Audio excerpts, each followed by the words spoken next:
Tudo bem? Hoje a gente vai falar sobre uma questão de filosofia contemporânea. O textinho é do Jacques Derrida. Então vamos ao texto.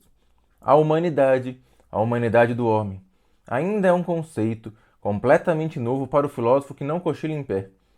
A velha questão do próprio homem continua por ser inteiramente reelaborada, não apenas em relação às ciências do vivo, não apenas em relação ao que se nomeia com essa palavra geral, homogênea e confusa, o animal, mas em relação a todos os traços que a metafísica reservou ao homem e que nenhum deles resiste à análise. O que o Enem quer saber sobre esse texto? Ele diz: no trecho, caracteriza-se o seguinte tema fundamental do pensamento filosófico contemporâneo. Então essa questão aqui não é uma questão difícil. Ela está perguntando aquilo que você encontra em qualquer texto didático, em qualquer manual de filosofia. Qual é o grande tema da filosofia contemporânea? É só isso que ele está perguntando. Então vamos lá. Vamos ler as alternativas. Comecemos pela B. Será que o grande tema da filosofia contemporânea, que está aqui expresso nesse texto, é o relativismo ético? Ele fala disso? O Derrida está falando alguma vez, nossa, puxa, a ética é relativista, ela fica variando sobre o que pode ser verdadeiro e o que não é. Ele fala sobre isso? Claro que não. Aliás, se você procurar qualquer livro didático que vai fazer aquela introduçãozinha qualquer sobre a filosofia contemporânea, não vai colocar como grande tema, como grande marca dessa filosofia, a ideia do relativismo ético. Claro que não. Então você descarta isso. Aliás, volte para o texto e veja. A humanidade do homem. Esse conceito está sendo constantemente reelaborado. Então veja, pense nisso. Isso aqui é a chave da resposta aqui.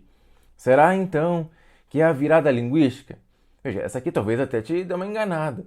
Porque virada linguística, sem dúvida alguma, é um movimento importante da filosofia contemporânea, especialmente da primeira metade aí do século XX, que é aquele momento em que uma série de pensadores se volta para a linguagem e entende que o papel da filosofia é esclarecer a linguagem, porque, de certo modo, o pensamento está restrito à linguagem. A gente não consegue escapar da nossa linguagem, não dá. Então, os problemas sobre Deus, sobre alma, tentam escapar disso, tentam escapar do âmbito das palavras. E aí não vai dar, vai fracassar.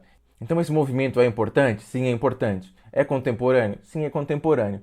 Mas a gente pode entender esse movimento, essa virada linguística, dentro de um tema maior, digamos assim, que, de certo modo, marca todos os grupos filosóficos da contemporaneidade. E é isso que a gente precisa achar nessas alternativas. Então não é a virada linguística, ainda que ela seja importante no século XX. Será então que é a teoria da referência?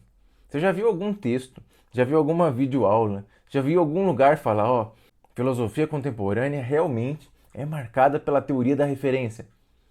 Claro que não. Então ignore isso aqui. Não é isso, não perca tempo com isso. O texto não fala em nenhum momento sobre isso, então ignore. Então vamos para E. Será então que o que caracteriza toda a filosofia contemporânea é uma crítica à tecnologia e à ciência, a esse desejo desesperado de só dar espaço para a tecnologia e para a ciência, ignorando todas as outras esferas da vida humana? Ora, isso é um assunto? Sim. É um assunto trabalhado? É um assunto trabalhado pelos contemporâneos. Mas isso caracteriza todos os grupos desse período? Dificilmente. Agora, o que de fato caracteriza todo mundo? Ora, é aquela suspeita em relação ao pressuposto dos filósofos modernos de que o sujeito poderia funcionar como centro, quase como um super-homem, não é? A realidade se dobra às capacidades cognitivas do sujeito. Então, o sujeito é absolutamente fundamental para a modernidade. Os contemporâneos fazem o quê? Ora, suspeitam disso. Motivo pelo qual a única alternativa que se encaixa aqui é a crise do sujeito. Isso sim caracteriza a filosofia contemporânea.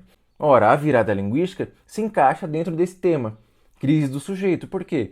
Porque aquela perspectiva dos modernos de Hegel, de Kant, que você conhece o mundo objetivo, você tem um conhecimento forte, fundado no sujeito, agora, se reduz muito, não é?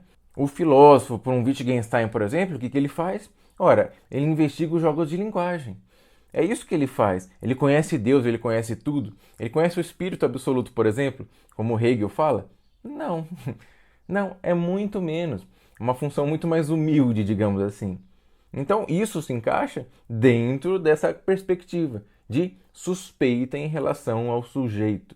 Por isso que a filosofia contemporânea é entendida como crise do sujeito. Então, se você souber um pouquinho sobre como é que funciona a filosofia da contemporaneidade, você mata essa questão até sem ler esse texto do Derrida. Fácil, não é?